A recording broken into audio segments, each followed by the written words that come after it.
Hello and welcome into the Knicks-Verse live stream with my good buddy, my Knicks expert, Lee Escobedo. What's happening, brother?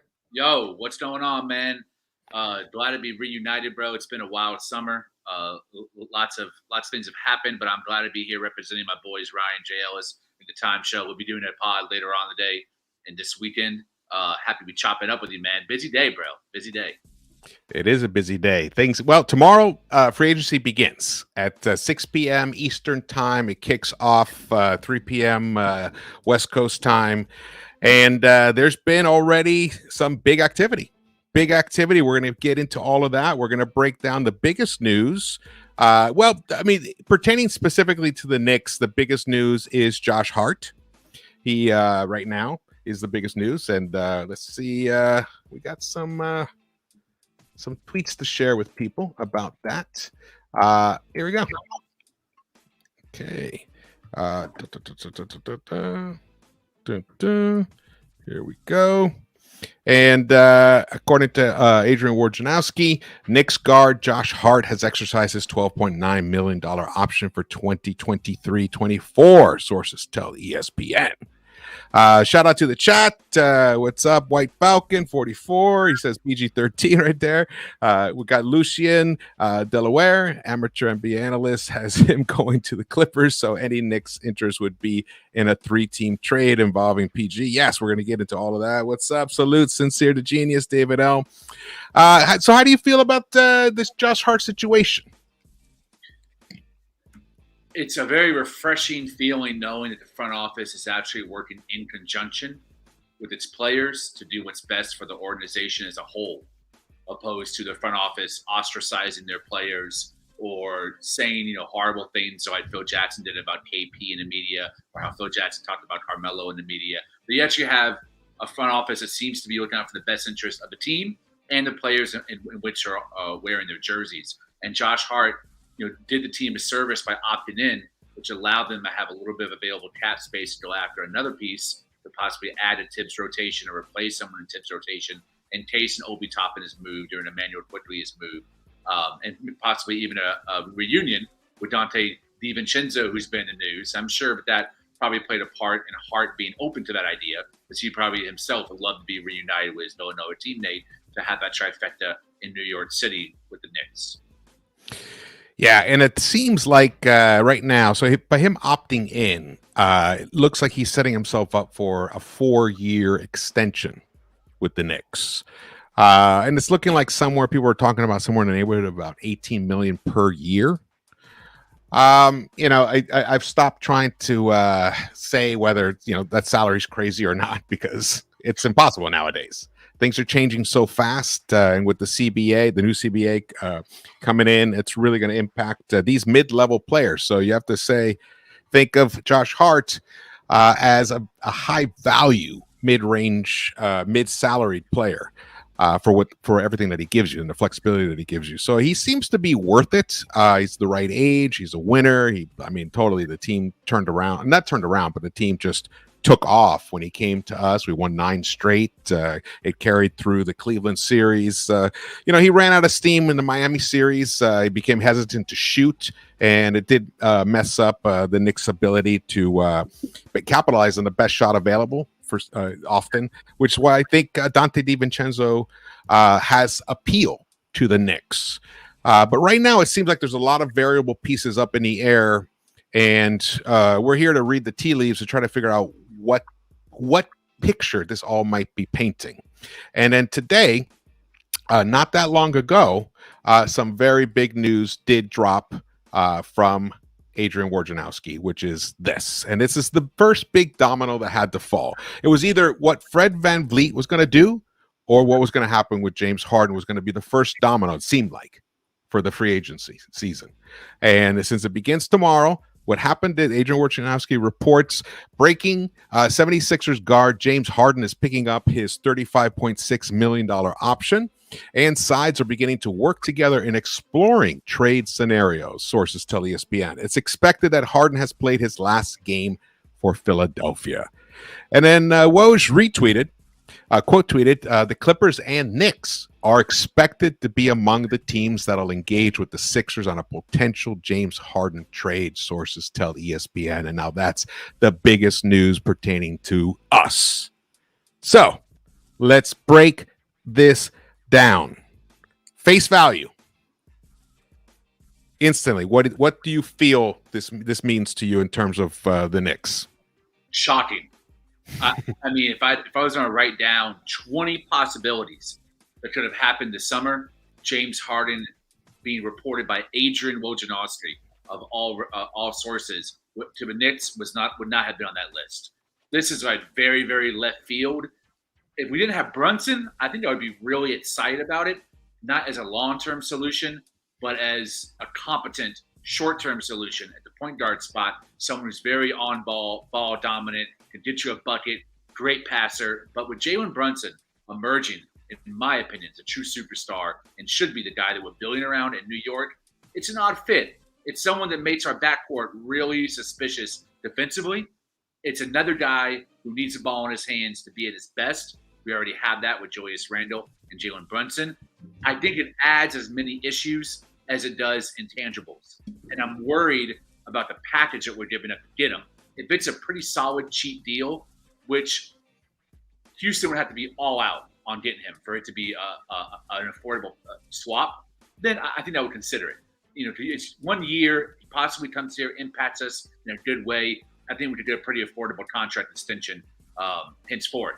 But man, there's a lot of risk there. There's a lot of risk from how he disrupts the continuity and chemistry of a team, and he hasn't made a team better since he got traded from OKC to Houston back in 2013, I believe it was. It's been a long time. He's had a really positive impact on the team once he's arrived, and I feel like this Knicks team has so great continuity. I'm really worried about what he would add to it or take away. Yeah, I'm telling you, I have. I mean, there's a part of me though that it gives me a smile to think about James Harden in a Knicks uniform after all this time. Definitely would be interesting. He definitely was available. He didn't, he wasn't injured, that injury prone last season. Of course, the playoffs were very uneven for him. He had 2 great games and then several disastrous games where he was just a no-show. But, he seems to be healthier than he has in recent years. And, sometimes when you're playing for a contract that really does, affect players' output that season itself. So it's possible that was the reason. But I don't think that it's actually James Harden that would be coming to the Knicks. I think the Knicks might be that third team in that 3-team trade we are going to be the ones that are going to be moving some young talent and maybe possibly some picks to grease the wheels so that Paul George comes to the Knicks. Let's go. Yes. Now it's grease, baby. Let's go. That's what this is feeling like. I want to hear from the chat. Tell me, guys, how are you guys feeling about now? There's obviously issues as well with Paul George. Actually, Harden has actually been healthier than Paul George as of late. So in that respect, hey, the kitty, that's a negative. But Paul George is a tremendous. There's no disputing a healthy Paul George is an outstanding fit for the Knicks. Perfect guy to be out on the wing next to Jalen Brunson.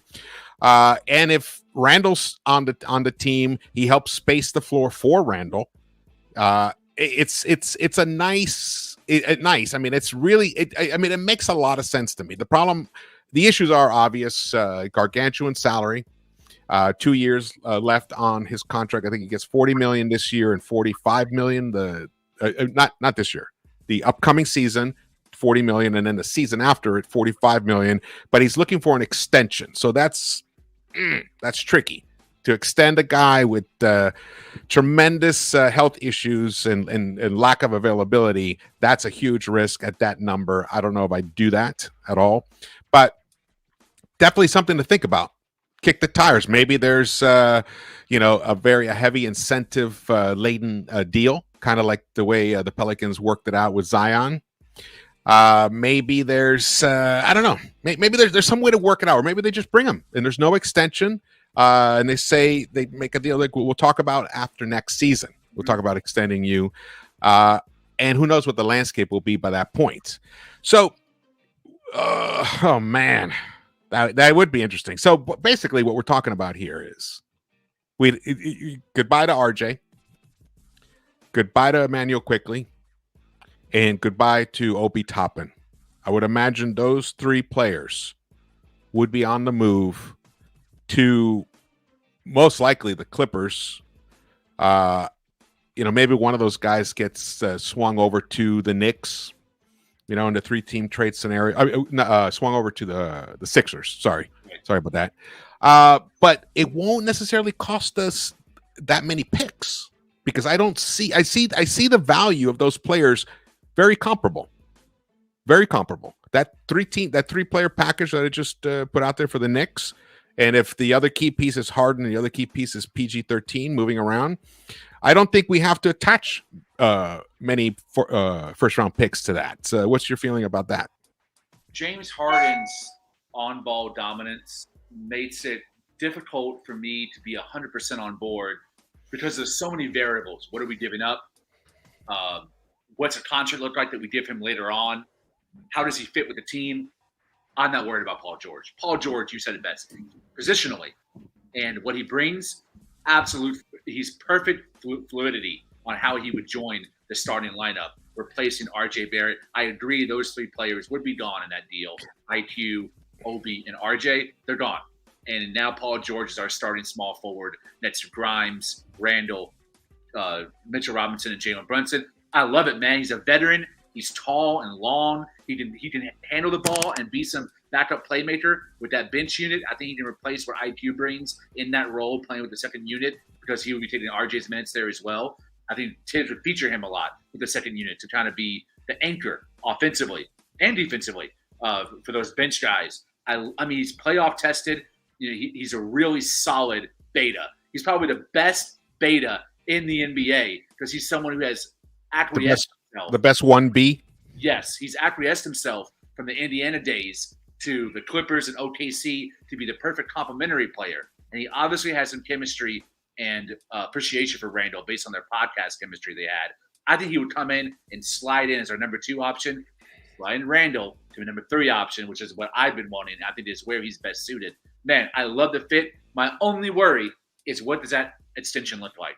I think Leon Rose is capable enough and has enough clout now that he's almost 3 seasons in as president of basketball operations to table that conversation for a later date. Because, man, I'm not worried about his contract for the next 2 years, not worried about his age. But once he's 35 at the end of his current deal, you're extending him anything beyond 25, 20 million. It's very scary hours, man. I'm not into that idea. I don't want that extension to be a part of a trade. And if it's not, all in. Make it happen. Yeah, I doubt the extension will be part of the trade because it's not like Paul George has. He doesn't have a no trade clause, so he doesn't have any say in that necessarily. So it's up to it would be Leon gambling whether it's worth the risk to bring him here and to think that okay, he's here for a 2-year rental or year and a half rental, and you've given up 3 of your 4 best young core players for a season and a half rental. Those are all the things that they have to weigh. Maybe they do throw in, 3 or 4 of these, like a mixture of like 2 of the restricted first round picks and 2 unrestricted, and then they keep one of those 3 guys out of the deal. IQ. Yeah. Because it hurts my soul to think that we'd give up those 3 guys who I love those guys. And I know I got my Obi shirt on today here, man. Ain't no stopping, topping. But I understand the reality of the situation. It's either Randall or Obi. And we know what the organization has chosen in the past. And I don't think anything would change unless Randall is the one moving in that trade. And if Randall is the one moving in that trade, it's that complicates things tremendously. So we'll stick on point here. But I think giving up 2 of the young core along with picks that makes a lot more sense for me as a Knick. So, but that's the thing is The market bears what the market will bear. Yeah, I don't know. Do you think that's even possible that we throw in some extra pick load it so we can hold on to at least one of those three guys? I do, because both teams have picks that are controlled by someone else vis-a-vis another trade. A lot of Phillies picks are controlled by Brooklyn, and a lot of Clippers picks are controlled by OKC in the initial Paul George trade. So I think Pitts is something, especially a Knicks pick, which historically has always had value when it's not in the Knicks' hands, but in other teams. I think that's something that both those franchises will be looking for and might be willing to swap out for an Emmanuel quickly. I think Obi and RJ are as good as gone in a Paul George trade. But look, man, if we re-sign Obi and we re-sign IQ, granted, Leon's been the man in terms of affordable extensions. That's our team moving forward for the future. And the other thing about it, we're cash strapped now for the next 3 to 4 years with that team in place. Granted, we just swap them in matching salaries. Yeah. But that's cap-wise, that would be our team. You heard in 2 years, Paul George's money comes off the books. You either extend him or you can trade him as an inspiring deal. I think that makes us more flexible and keeps the options open. Yeah, I mean, I totally agree with that. And the thing is, the deal would have to include RJ because of salary matching, because the other three aren't pulling in the salary unless we extend. But if we extend, yeah, see, it has to be RJ as the key piece in that. So that is the major. That's a big move. It's a big move, trading away your number 3 pick for a very injury-prone guy, because there's a possibility that you make this trade, everything looks great, and Paul George does something in training camp, misses the first 15 games, then comes in, we're looking great, blah, blah, blah. Then midway through, something happens. He misses another 15 games. And then the playoffs come around and he repeats what he did last season with the Clippers. And we're teased, he could be available. And he's just not available. So basically, we made this trade, gave up RJ, who is incredibly durable and still ascending. I know there's been a lot of discussion about his ceiling. A lot of people think his ceiling has lowered drastically. I still think he can be a all-star adjacent type player, at least have a couple of seasons like that. He's shown that he has the ability to deal with the New York. He stepped up in the playoffs, big time, pretty big time, which really helped his value. Of course, he did not have a good season overall last season, but I'm expecting a big season from him. And if you give up on somebody like that and never really get anything going, kind of like, an Amari Stoudemire situation where it's just, you get teased. It looks great, but guy just can't stay healthy enough. That would be tough. That'd be tough to handle as for me personally. I understand. As someone who's also a survivor of the last 20 years under Dolan and Dolan's mentality, I understand the idea of trading for someone when they're 33 years old. Honestly, past their premium prime. I also agree with you that Paul George at times has to be injury prone, not just in the regular season, but in the postseason as well. I think that the 2 years ago, when he only played 31 games, 2 seasons ago, he played 31 games. That's a real scare, is that you trade a solid package of young guys for someone and you only did 31 games of Paul George. But last season, he played 56. In the season before with 31, he played 54. I can live with that number. 56 games for Paul George, I'm fine. As long as part of that 56 games is a postseason and you're getting a healthy team to be your second option. And I don't think IQ, Obi Toppin, and RJ are going to be here 2 years from now. I don't think all three are. I think maybe one of those three is here in 2 years, or maybe even a year once that extension conversation starts with Emmanuel quickly. So if you're going to trade them, trade 2 or 3 of those guys, it might as well be for somebody who has a major potential like Paul George. I would say, to add on to the final statement you made, I would do that for a player that legitimately gives us a chance to win it all. And that's what Paul George does. I think Paul George does. James Harden doesn't. Zach LaVine doesn't. Karl Anthony Towns doesn't. But Paul George, if we're able to keep Brunson and Randall, or RJ, I look at it because I can see a Paul George, Paul George, RJ, Brunson trio, being very effective, very impactful. Can they get all the way to the finals? it would require RJ leveling up next season.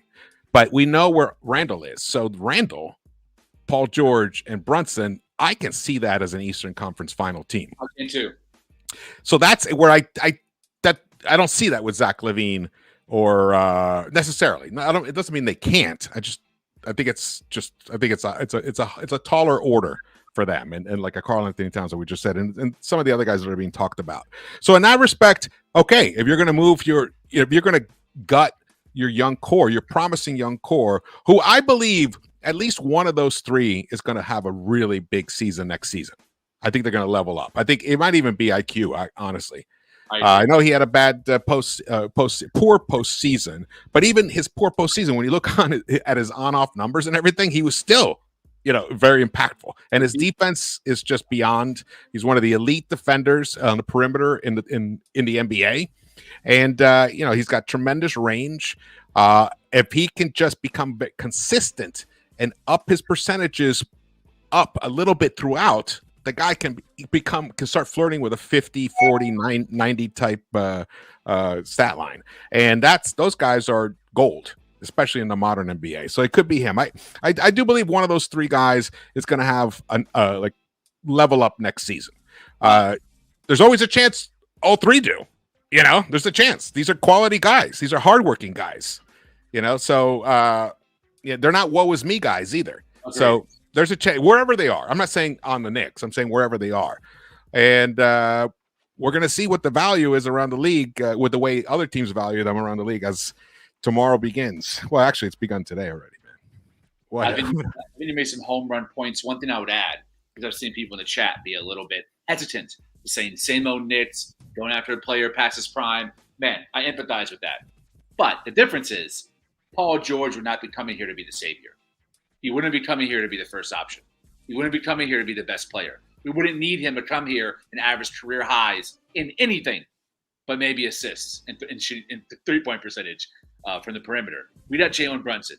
In my eyes, Jalen Brunson is a top 15 player in the league. He's the best point guard in the East. And with him as a number one option and PG as number two, and very importantly, Julius Randle as the third option, requiring third option level of play, specifically in the postseason, bro.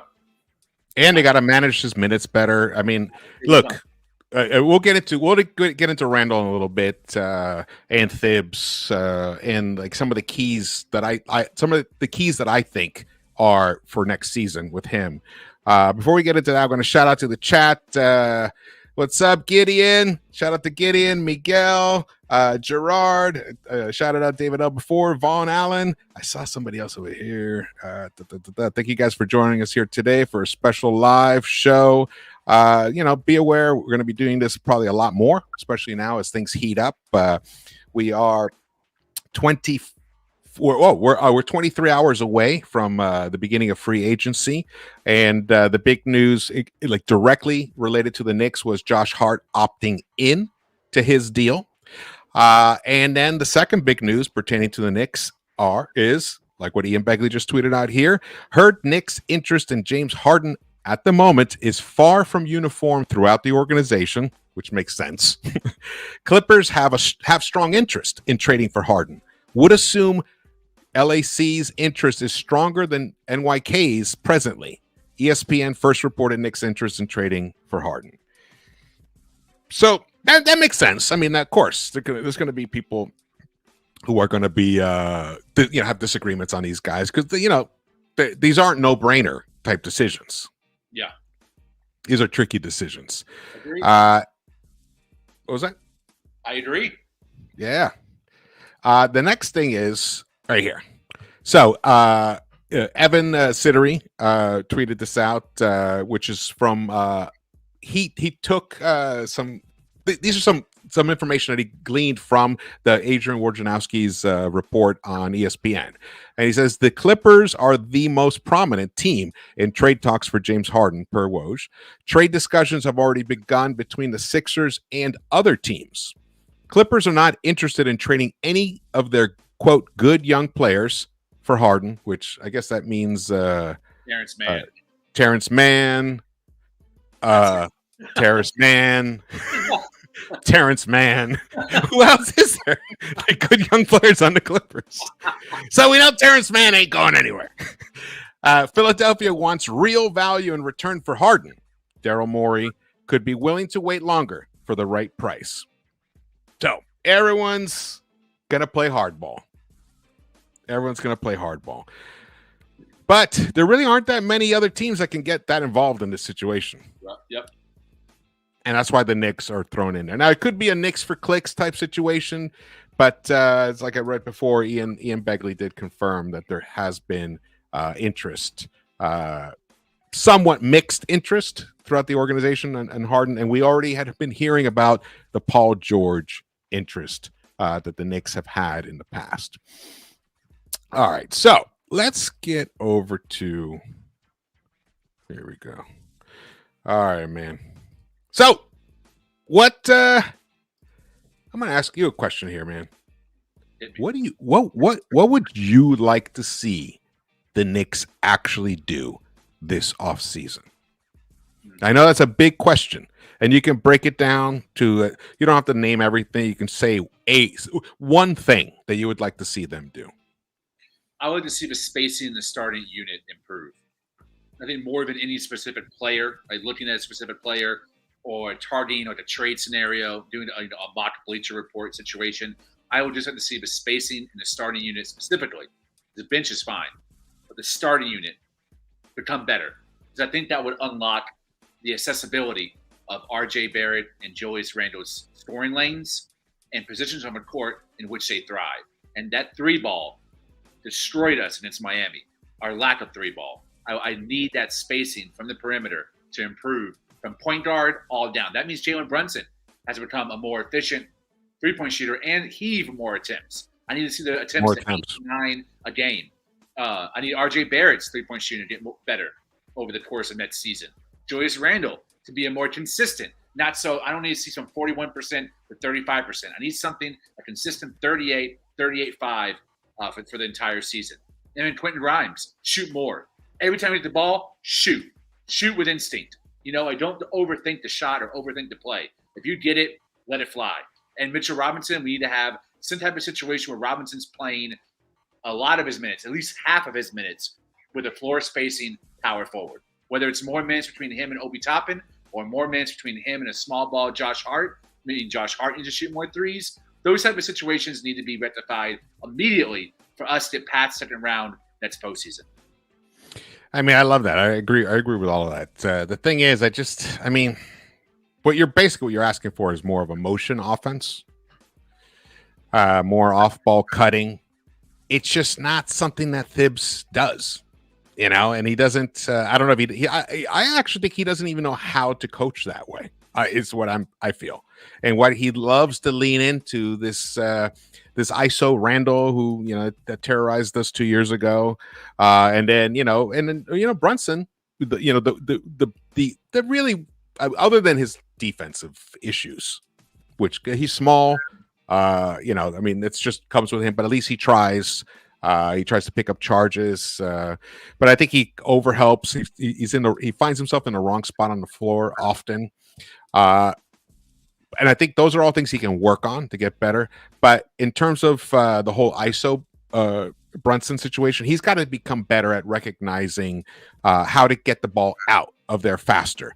Because just to echo Larry Brown, who is the geniuses of all time, basketball geniuses, it's not the first pass that gets you an open look. It's the second and third passes that get you an open look. So if you're beating the ball down into the ground and the shot clock is dwindling down, and then finally the guy who's trying to make something happen, either a la Brunson, RJ, or Randall, and they can't make anything happen, and they finally kick the ball out, there isn't enough time to then swing that ball an extra time to find the best look, which is what you saw Denver Nuggets do, and that's why they have the ring.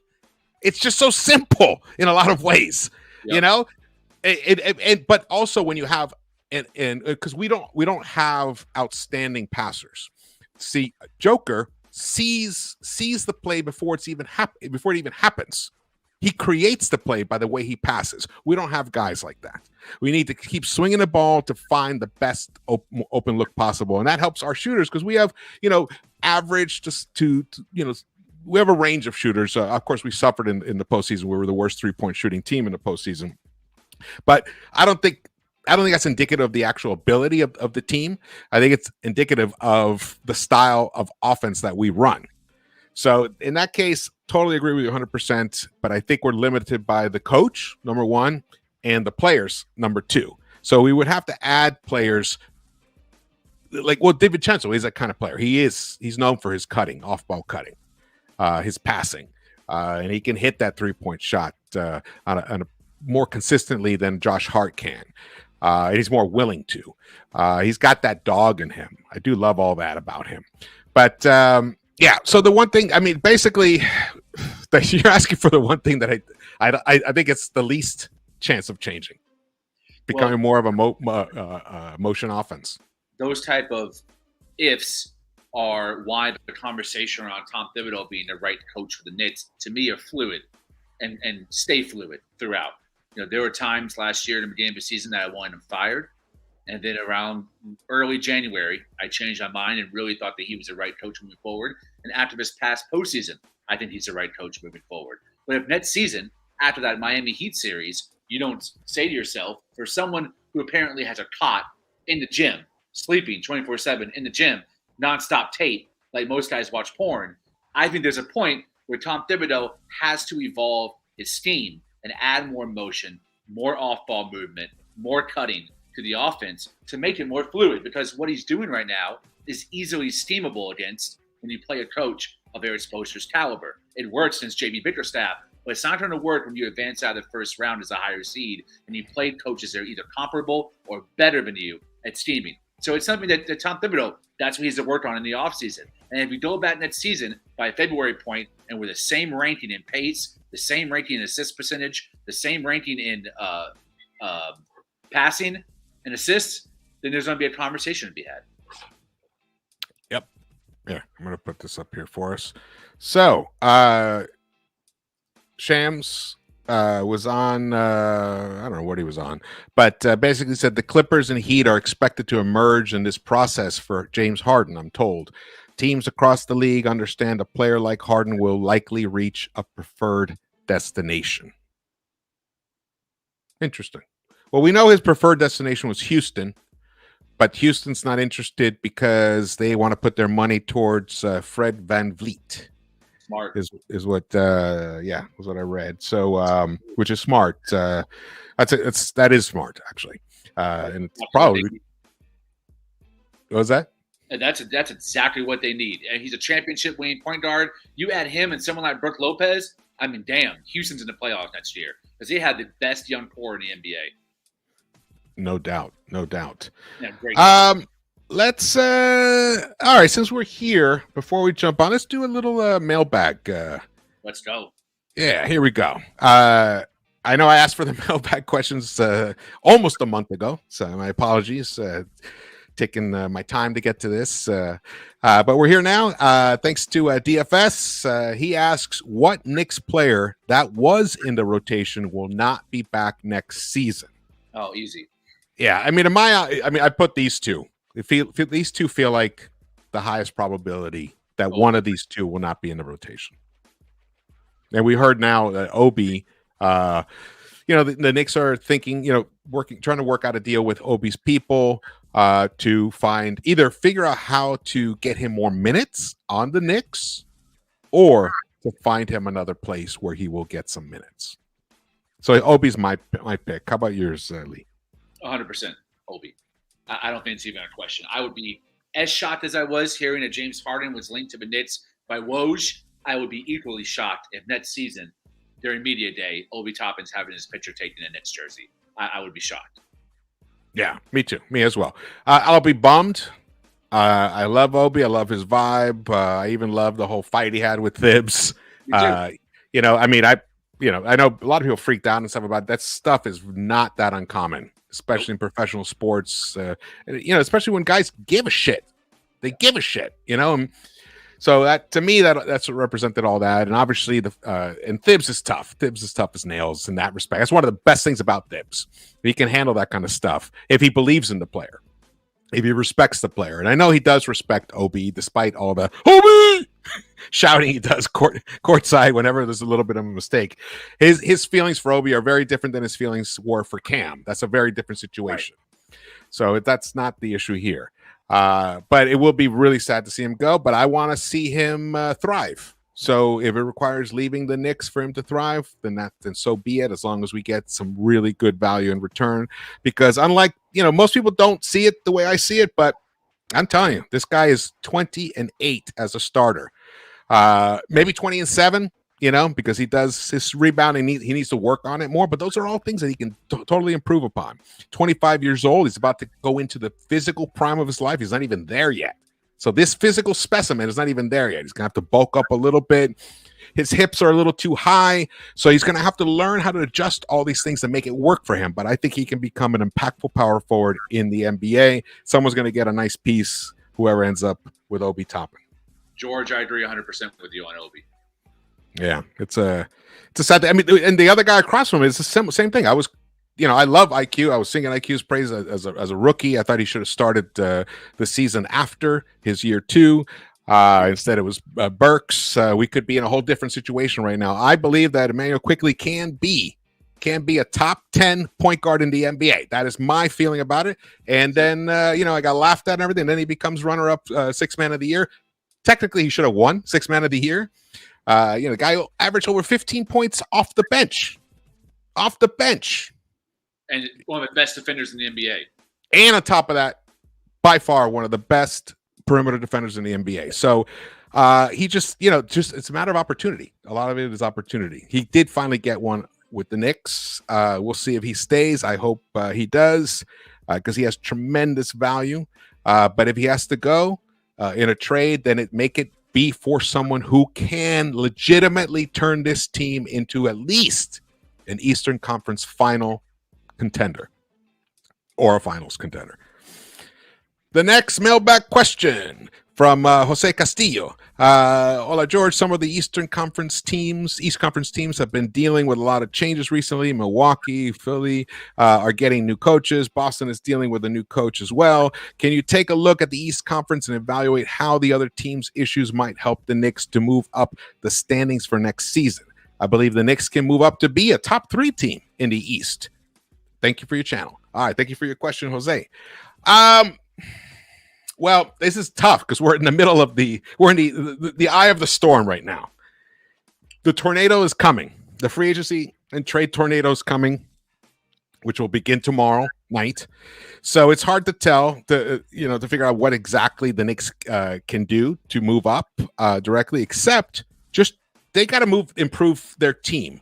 However they do it, whether it's through drastic changes, like a big 3-team trade that brings us Paul George or something, or through smart usage of the cap and the mid-level exemptions to sign some juicy free agents like a Dante DiVincenzo or Bruce Brown. But it looks like Bruce Brown might be getting a championship bump in salary. But some like pieces like that, adding a nice big, especially if we do move Obi, getting someone like a Trey Lyles or something. I've mentioned that before. That's going to solidify the team. And then you hope that if you don't make any bigger trades, that the young core and we were talking about, well, actually we can include Grimes now because we weren't talking about him in another trade, but of at least 2 of those 4 of the young core level up next season. And then we have a team that can really make some noise. Because you're right. I mean, look, Boston, they're staying with their coach, but they made a big trade for KP. I think that was a great move for them. They did give up Marcus Smart though. So there's always pluses and minuses and stuff, but I think they helped themselves. Milwaukee is TBD, and the Sixers are TBD right now, depending on what happens in the next few days. Any thoughts on this question for you? I think the Knicks very, very well could be top 3. I would be very surprised if they were not top 4. Milwaukee, and Boston, I think, will have a better record than us just by sheer level difference of talent that both those teams have. I'm a believer. Oh, they have MVP caliber players. Yes. So this is a reality. And championship level supporting casts as well, which is almost as important as having an MVP level player. You got to have the right cast that brings out the best of the MVP guy that you got on board that you're riding on. I think Philly, if they lose Harden, drops. I don't see Cleveland replicating another fourth seed season.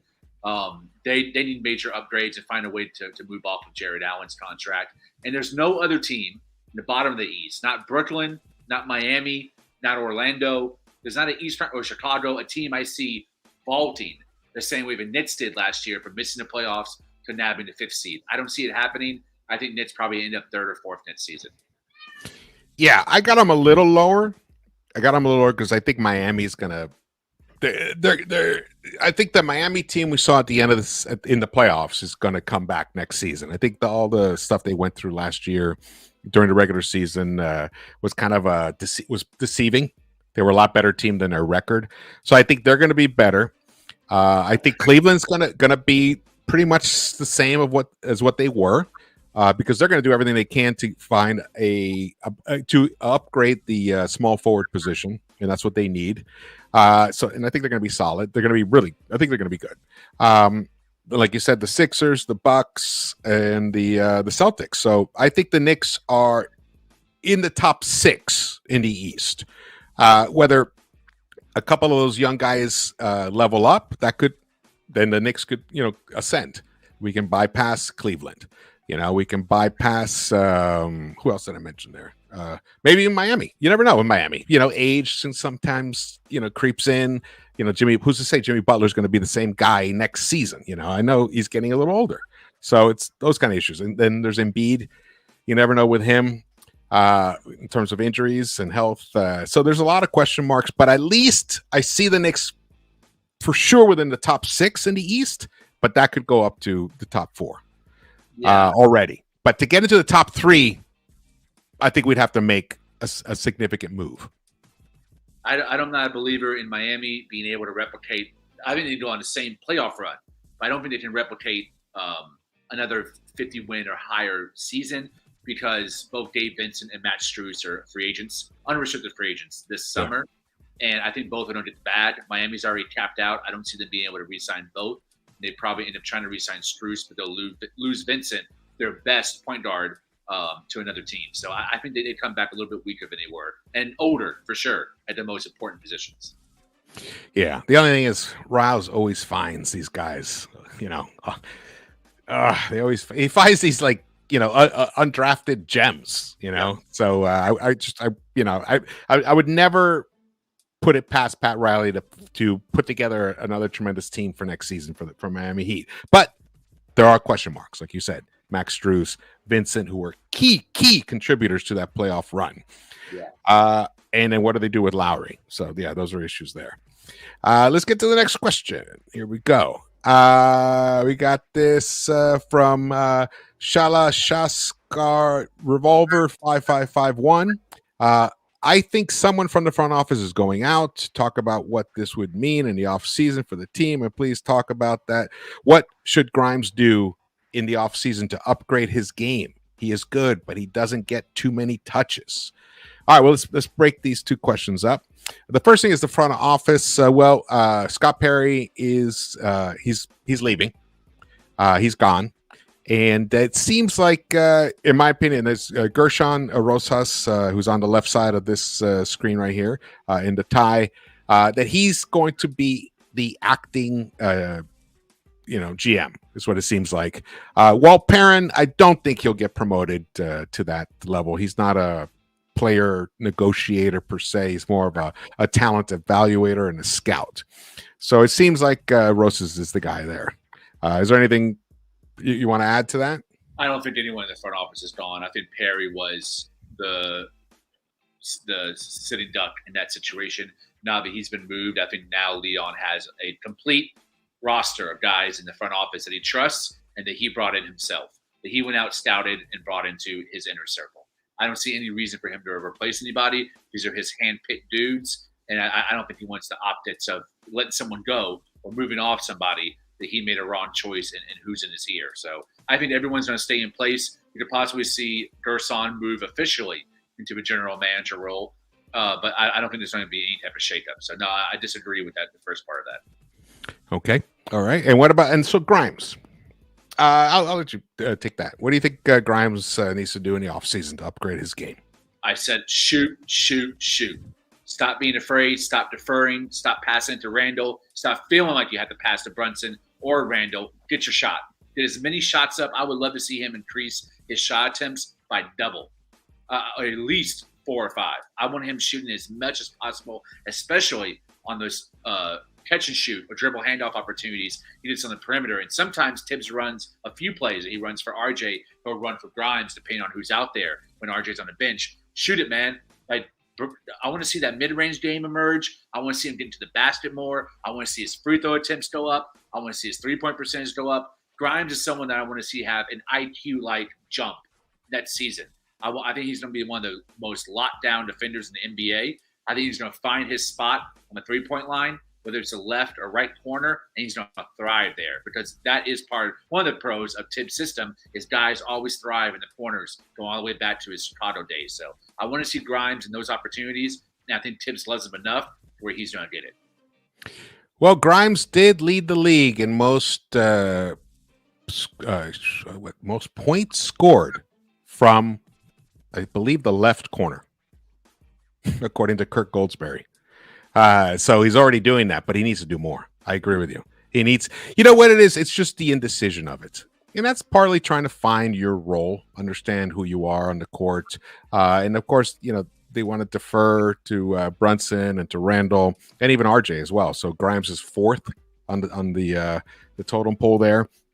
But I think he needs to understand that he is one of the most lethal 3-point shooters on the team, and he needs to act like it.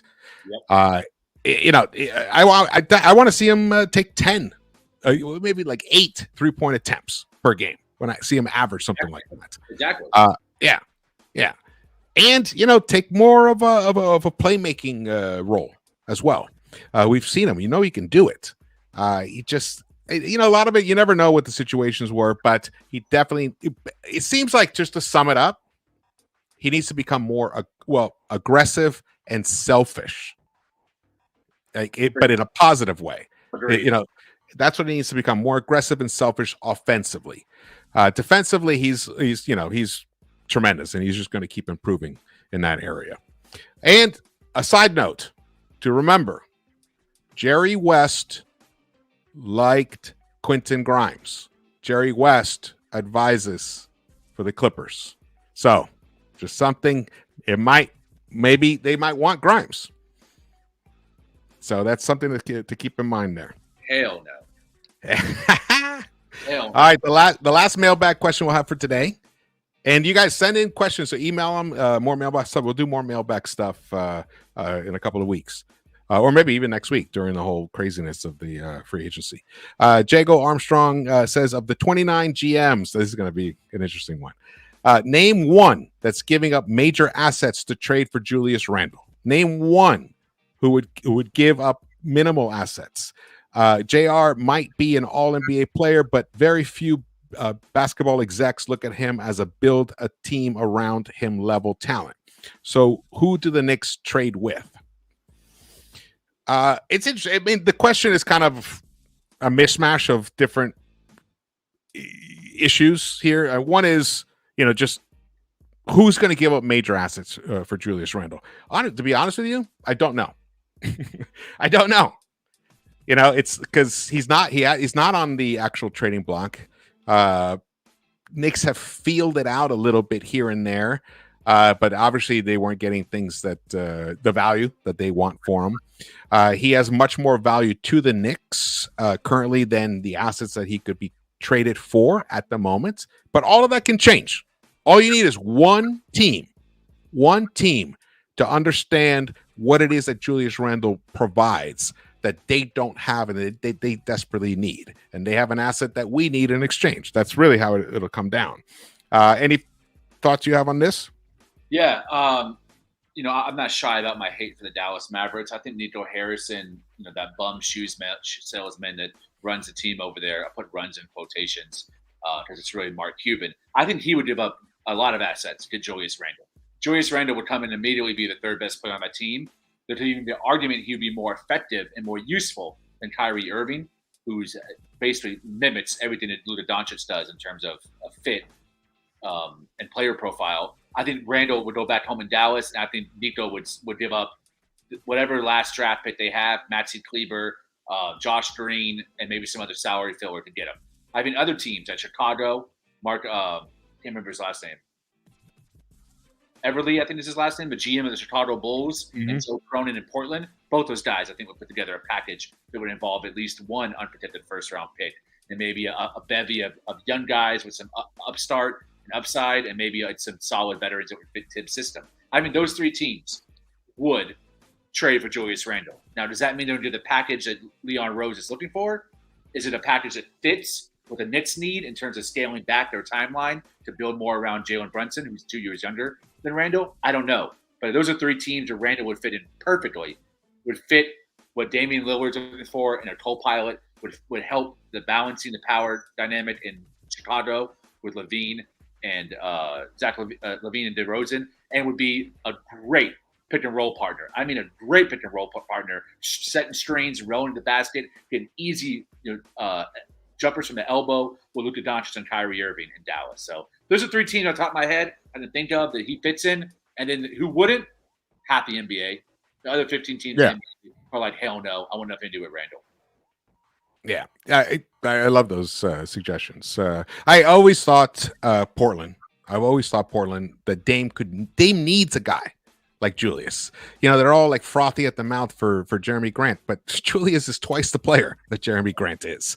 And I think him being next to a Dame Lillard will be similar to him, being the way he was willing to take a step down slightly for Jalen Brunson as Brunson developed throughout the season and showed that he was a true leader.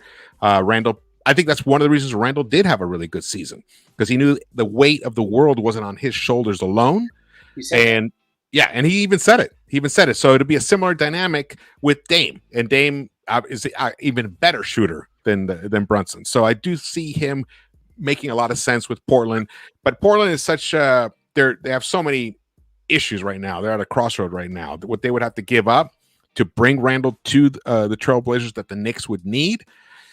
Well, I mean, partly we'd probably get young players back, which wouldn't be equal value. So that's one of the issues there. So, but Dallas, I've thought for a long time, Randle made sense at Dallas as well.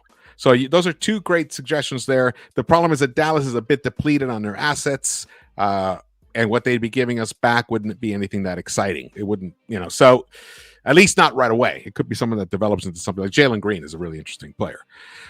So it's not easy. It's not easy, but there's always somebody out there. People always, they'll never get traded. Look at Russell Westbrook's been traded like 5 times or something recently. So it's like, and he has a terrible contract. And Randall's contract is a very good contract for what the value, for the production that he gives you on the court.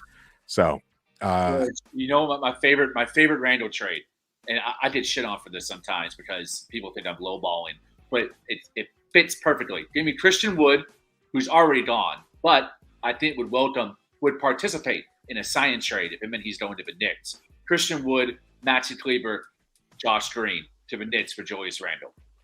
That's everything we need, and it's a lot of what they need. Man, Christian Wood is a three-point sniper at the big position, and so is Maxi Kleber, who's a very underrated defender and playmaker. So, the quality of play, yes, it's not. It's just a matter of whether you can really justify trading an All-NBA guy right now in the prime of his career. You know what I mean? Like whether you could justify that for a Maxi Kleber and other really good pieces that could really make your, it could just be a wash in terms of actual production. Because people always say, but 25 and 10. Hey, you don't need one person to make up that 25 and 10. Right. You can get that production from 2 solid power forwards. So that's another thing that bear in mind. But it is tricky to find a partner for Randall. But we will see. It may develop. Things change. Look, who would have thought? Who would have thought the Clippers would be interested in James Harden? Man. All right. Well, we're going to be winding it down soon. We're just going to jump on for a quick show to talk about all the latest news with the Knicks and just to recap some of it. Josh Hart opted back in, and which means most likely the Knicks will extend him to a four, like per 18 million for that's what 76 million. I believe 72 million. So 472 extension, a 472 or maybe a 480 extension. It's a 480 extension, but when you count in this season coming up, which is at 13 million, then it averages out to about 18 million per year. It seems like that's the deal, and it also gives the Knicks some flexibility in terms of signing Dante DiVincenzo. But again, all of that is still up in the air. We're not sure how that's going to work out at the moment. The other major news is that James Harden has opted in, but that the Sixers are looking to trade him to satisfy his need to go elsewhere. And then it popped up that the Knicks and Clippers are interested. So we just spitballed that it might be a 3-team deal. And maybe it might require 2 of the 3 of the young core, which would be RJ, Quickly, or Obi. 2 of those 3. Maybe even, I mean, who knows? If they play a hard ball, they might want Grimes as one of those 2. So we'll see about that. It would hurt. And then there's issues about the contract for Paul George coming to New York. He wants an extension. So it's tricky, especially with the new CBA coming. You don't want to get stuck with bad contracts that you can't get out from under, that eat up your cap space, because the cap is really going to become unforgiving in the next couple of seasons. Actually, next season, beginning next season. So those are the issues at hand. But it's nice to see. It's nice to hear, let's put it that way, that at least the Knicks are kicking the tires on things like this, as they should. Let's shout out to the chat. Thank you guys for joining us here. If you haven't hit that thumbs up button for us, please hit that thumbs up button. And if you're haven't subscribed yet, subscribe and hit the notification button so you're alerted when we go live. And follow me on Twitter and Instagram, and follow Lee on Twitter as well. And check him out on the Nick of Time show. He'll be going on soon, right, Lee? Yeah, I think later tonight, me and the guys are going to hop on. Awesome. I'll be sure to catch that. Shout out to the chat. Margaret Edwards, good to see you. Keith Turner, what's up? Julius Caesar, I think I saw, let's see, who else is here? Gerard B. Geraldine McIver, good to see you, man. Woman, girl. I call her a man, so just so you know. That's let's see who else we have here. Okay. Fournier is definitely out. He's definitely leaving. They're going to find a place for him. There's no doubt. He has an expiring contract that does have value, and the guy can still shoot the 3. And I believe he was exhausted by the beginning of last season. I was talking about it with my son. I was running over. He's like, yeah. So he started December 2020. The season began. He played that season. Started in Orlando, got traded to Boston, got into playoffs with them, then went and played in the Olympics. Not the Olympics, the whatever it was, the Euro thing. And he played there, played very well, and then he had to go and start the season with the Knicks when he signed with us. He was already training camp in September. Played, and then last summer he played in the Eurobasket. So the dude, I think he just had he's already a traffic cone anyway. If he loses a half step, he becomes even more worth. And then his offensive game suffered. So if he's not giving you the offense he gave us 2 years ago, then he has zero value out on the court. So I think he's too great a shooter, and he's a great tough 3-point shooter. He takes tough 3-point shots and he makes them. So I think he has some value for another team out there. So the Knicks will find a trade partner for him. And there's also discussion of maybe even San Antonio with Victor Wembanyama there, the French connection, make that happen. That would be a nice place for him to end up. Who else? Anything else left to discuss right now? No, man. One thing I also hope that the front office does, I hope they add to Tibbs' bench one or two new voices on that bench to add some wrinkles to the offense and defense, and just a different ear. I think the locker room could use it now that Michael Woodson and Kenny Payne have moved on to head coaching college kids. It's something I want to see. I don't think that just adding Jalen Brunson's dad is enough to diversify the echo chamber. So I hope that Leon adds at least one more assistant coach. 100% agree. 100% agree. And, give Johnny Bryant a bigger role, even expand his role. Yeah, I'm totally down with that. The last thing we're going to talk about, and we're going to sign off, is the Immanuel Quickley contract extension. Just, you guys, we need to understand that Immanuel Quickley's value around the league is high. People want him.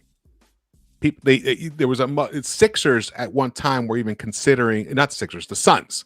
The Suns were considering making a play for Immanuel Quickley to go there, and to replace a CP3. So that's how highly valued he is considered. So you can't lowball the guy too much on his contract. He's going to make at least $20 million per year at minimum, and in 4 years, that'll be a total bargain. So it may hurt. They'll have to figure it out. The capologist, the Brock Aller, and those guys, they're going to have to figure it out how to make the finances work. But we cannot risk losing an Immanuel Quickley next offseason if we don't extend him or don't offer him a contract. It's just too much. He has too much value. He has too much value, and he has too much upside, in my opinion. So it's definitely at least maybe a 4 for 80 is the floor, I think, for Quickley, and the ceiling could be as high as 4 for 100. Any thoughts on that part? The irony is not lost that Immanuel Quickley was in the exact same position that Jalen Brunson was with the Mavericks. Yep.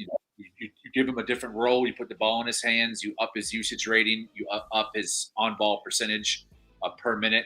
And I think he's going to be giving you 25 and 5 as one of the top 10 best perimeter defenders in the NBA on ball.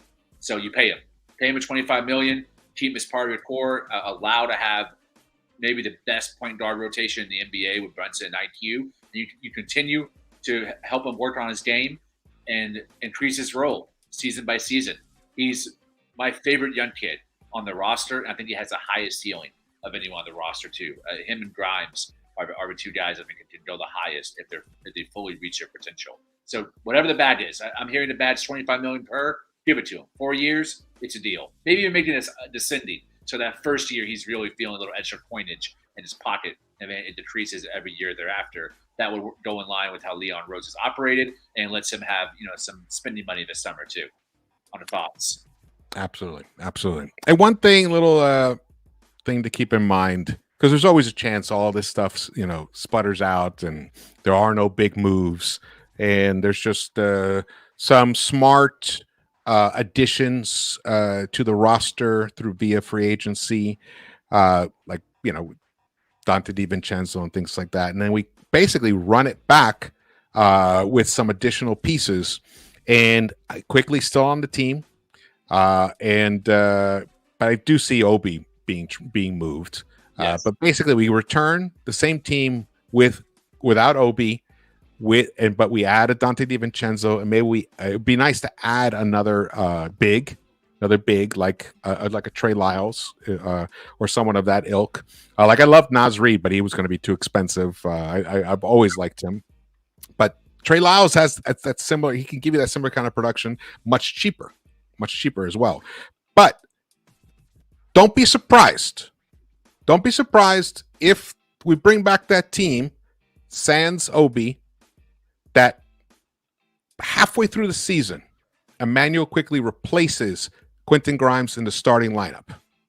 Don't be surprised, because if he starts leveling up, continues leveling up, and Grimes doesn't, you don't lose anything defensively, but you gain a wicked playmaker sitting alongside Jalen Brunson out there, and actually will make Brunson's life even easier. He won't have to struggle as much to create shots at times. The burden of running the offense wouldn't be 100% on him when he's on the court. And we've seen Thibs do this. We've seen Thibs allow quickly to run the offense while sharing the court with Jalen Brunson, and it has worked very, very well. So don't be surprised, which is another reason why, and Quickly knows that, and his people know that, which is why they're not going to take bench money. They want starter-ish money because he deserves it, and he's going to be a very high-value player for whatever price we end up getting him, or whoever ends up signing him. While I look forward to the day that me and you debate, today is not that day. I've agreed 100% with everything you said, man. I would love to see Emmanuel Quickly in the starting lineup if Quentin Grimes doesn't take a big step next season. And that's the beauty. That's the beauty of it. That's what you want, a competition. Grimes is feeling it, so Grimes is going to have to come in and do the things that we were talking about, working in the off season, becoming more aggressive and selfish, but in a positive way. So he's not a zero when he's out there on the court, waiting for someone to give him the ball.